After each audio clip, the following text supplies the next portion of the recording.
Assalamualaikum warahmatullahi wabarakatuh. Alhamdulillahirrabbilalamin. Wabihi nasta'in wa ala umurid dunya waddin. Wassalatu wassalamu ala asrafil anbiya wal mursalin wa ala alihi wa sahbihi ajmain. Amma ba'du. Pada hari ini kita akan belajar mengenai indahnya saling menghormati pada pelajaran pertama di kelas 6 pada hari Selasa. Mengapa Bapak duluan untuk menyampaikan materi? Karena kelas 6 ini begitu padat ya jadwalnya, sampai nanti kalian ujian akhir itu nanti jadwalnya sangat padat sekali. Baik, mari saja kita mulai saja pelajaran hari ini dengan membacakan berdoa ya. Bismillahirrahmanirrahim. Rabbi zidni ilman warzuqni fahma.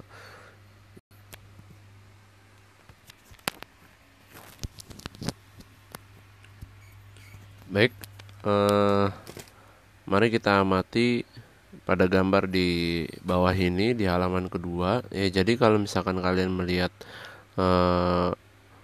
buku digital ini, kalian jangan ngelihat ke halaman samping ya yang ada, tapi kalian lihatnya di bawah halamannya, itu ada di pojok sebelah kiri atau pojok sebelah kanan. Jadi nanti kalau misalnya ada tugas, Bapak kasih lihat ini tugasnya di halaman sekian, di halaman sekian. Berarti kalian lihatnya di halaman yang paling bawah, bukan di halaman yang samping. Baik, untuk gambar berikut ya, kalian perhatikan ya. Itu dia ada orang pakai peci, pakai baju koko, pakai sarung. Berarti sudah jelas ya bahwa dia itu orang Islam atau umat Islam. Kalau umat Islam berarti dia menuju ke masjid ya. Berarti gambarnya harus dicocokkan ke yang paling awal. Ya, kalau umat Kristen itu ada di gereja ya. Umat Kristen atau Katolik itu menuju gereja. Umat Hindu menuju pura, umat Buddha menuju wihara, dan umat Konghucu menuju kelenteng ya. Jadi kelima tempat ibadah ini pasti pernah salah satunya kalian lihat ya, kalian datangi, terlebih lagi bagi kalian yang beragama Islam. Baik, sekilas mengenai surat Al-Kafirun ya. Surat Al-Kafirun sendiri adalah surat ke-109. Jumlah ayat surat Al-Kafirun terdiri dari 6 ayat ya. Inti dari surat Al-Kafirun itu mengisyaratkan tentang pupusnya harapan orang-orang kafir Quraisy terhadap dakwah Nabi Muhammad. Kenapa mereka pupus harapan? Karena sudah tidak ada lagi ya. Dengan cara apa lagi mereka menghalangi Nabi Muhammad untuk berdakwah kepada umat Quraisy di sana gitu ya. Jadi Quraisy itu nanti terbagi menjadi dua, ada yang tetap pada kekafirannya, ada juga yang ikut ke dalam agama Islam. Ya, surat Al-Kafirun sendiri tergolong surat Makkiyah ya, karena diturunkan di kota Mekah. Kalau surat Madaniyah ya berarti dia diturunkan di kota Madinah. Sesudah surat Al-Ma'un. Dinamai Al-Kafirun diambil dari kata Al-Kafirun yang terdapat pada ayat pertama pada surat ini. Nah, lanjut saja kita ke halaman 4 ya. Bapak contohkan dulu cara membacanya, mungkin nanti tugasnya di akhir video ini ya. Baik, silakan disimak Bapak membacanya. A'udzu billahi minasy syaithanir rajim. Bismillahirrahmanirrahim. Qul ya ayyuhal kafirun la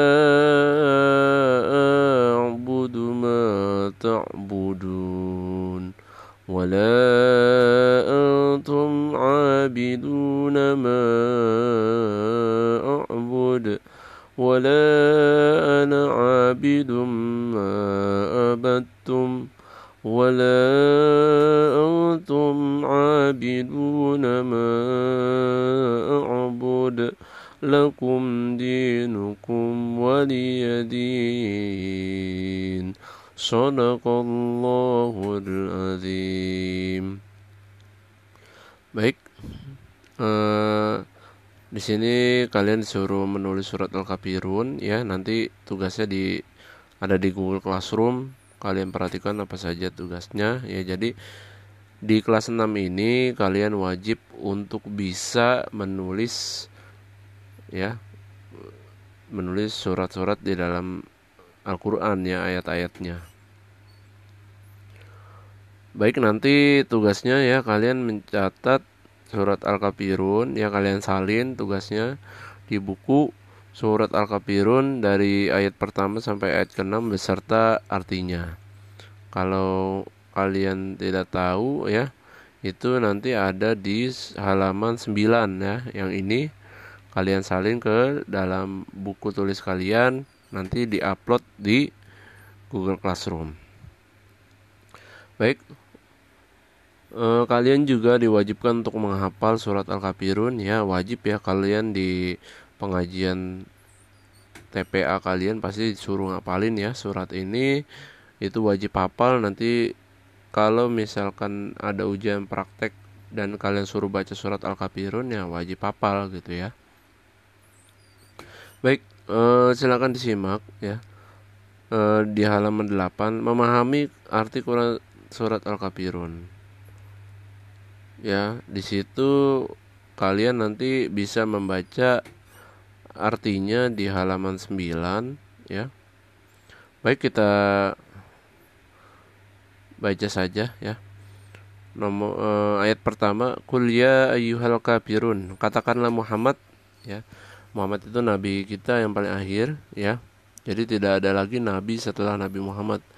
Wahai orang-orang kafir ya. Jadi yang berbicara ini adalah Allah ya. Karena Al-Qur'an ini firman Allah, maka kata Allah, katakanlah wahai Muhammad ya, wahai orang-orang kafir, la a'budu ma ta'budun. Aku tidak akan menyembah apa yang kamu sembah.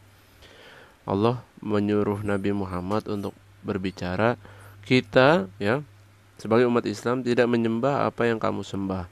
Orang kafir Quraisy dulu ya menyembah patung, menyembah berhala ya. Menyembah nama-nama berhalanya itu ada Lata, ada Uzza ya. Wala antum abiduna ma'bud, dan kamu bukan penyembah apa yang aku sembah. Orang kafir itu tidak menyembah apa juga yang kita sembah. Ya, contohnya kita sebagai umat Islam tidak boleh menyembah apa yang disembah oleh umat di selain umat Islam ya. Contoh, kita nggak boleh menyembah ya Tuhan selain dari umat Islam ya. Mereka juga begitu, tidak menyembah apa yang kita sembah. Mereka tidak menyembah Allah. Lalu ditegaskan kembali pada ayat keempat ini, wala ana abidu ma abattum, dan aku tidak pernah menjadi penyembah apa yang kamu sembah ya. Jadi udah ayat kedua berbicara aku tidak menyembah apa yang kamu sembah, di ayat keempat ditegaskan lagi oleh Allah Subhanahu wa taala. Lalu di ayat kelima ini pengulangan lagi dari ayat ketiga, wala antum abiduna ma'bud ya, dan kamu tidak pernah pula menjadi penyembah apa yang aku sembah. Kenapa Allah sampai mengulang sampai 2 kali di setiap ayatnya pada surat Al-Kafirun ini? Karena sangat pentinglah ya pelajaran tauhid ya, pelajaran menyembah pada Allah ini sangat penting, maka Allah sampai mengulang kedua kali di setiap ayatnya. Lalu ditutup di ayat terakhir, lakum dinukum waliyadin, untukmu agamamu dan untukku agamaku. Jadi kata Allah ya, Muhammad beritahukanlah bahwasannya Islam itu untuk kita ya, dan apabila kalian menyembah selain dari Allah maka itu urusan kalian. Jadi itu seperti itu ya. Anak-anak nanti dipahami ya artinya, sebagaimana pentingnya kita mempelajari keragaman pada hari ini, karena di sekitar kita tidak hanya saja ada orang Islam, tapi orang Kristen, orang Buddha, orang Hindu, ya, orang Konghucu itu pasti ada di sekitar kita. Jadi untuk kita sebagai siswa, ya, wajib mempunyai rasa toleransi yang tinggi antar umat beragama, ya. Itu saja, ya. Mungkin yang Bapak sampaikan, ya, tugasnya untuk hari ini adalah kalian menulis surat Al-Kafirun, ya, beserta artinya, kalian salin di buku, kalian foto, lalu kalian upload di Google Classroom. Serta yang kedua, kalian hafalkan surat Al-Kafirun, ya. Tidak usah beserta artinya, jadi hanya ayatnya saja. Baik, itu saja yang bisa Bapak sampaikan. Kurang lebihnya mohon maaf. Assalamualaikum warahmatullahi wabarakatuh.